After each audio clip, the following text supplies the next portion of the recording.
Әр бала ерекше, әр баланың өз әлемі, өз арманы бар. Қазіргі қоғамда білім беру жүйесі қарқынды дамып келеді. Бірақ бір сұрақ әлі де өзекті болып қала береді. Барлық балаға бірдей мүмкіндік беріп жатыр ма? Әсіресе ерекше білім беру қажеттілігі бар оқушылар үшін. Көп жағдайда олар тек бақылаушы болып қалады. Олар жауап беруге қысылады, өз ойын жеткізе алмайды, кейде тіпті өзіне сенбейді. Ал шын мәнінде олардың да мүмкіндігі шексіз.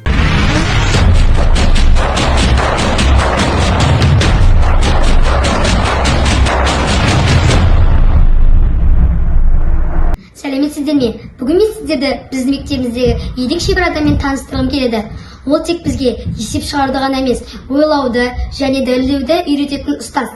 Мен сіздерге оны бірден айтпаймын. Алдымен өздеріңіз тауып көріңіздер. Балалар, айтындашы математикалық регатадан облыстық кезеңде 3-ші орын алды. Кім атақты математик Асқар Жұмабділдаевтың шәкірті?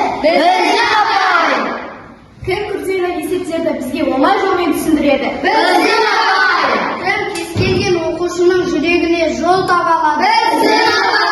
Кім бізге тек формулалар емес, ойлану мен табандылықты үйретеді? Кім бізге қиын есеп жоқ, тек әлі шешілмеген есеп бар деп сендіреді?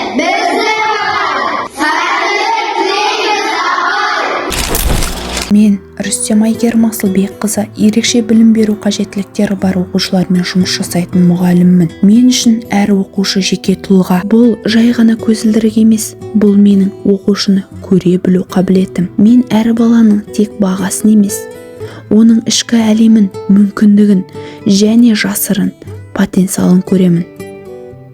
Ал бұл күнделік. Бұл жерде тек баға жоқ.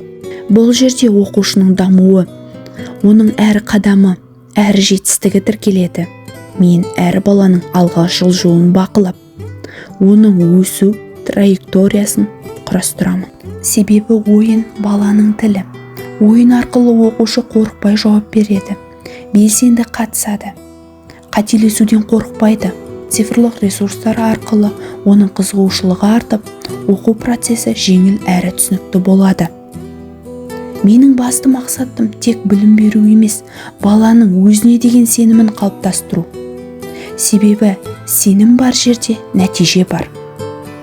Әрбір кішкентай жетістік үлкен қадамның бастауы.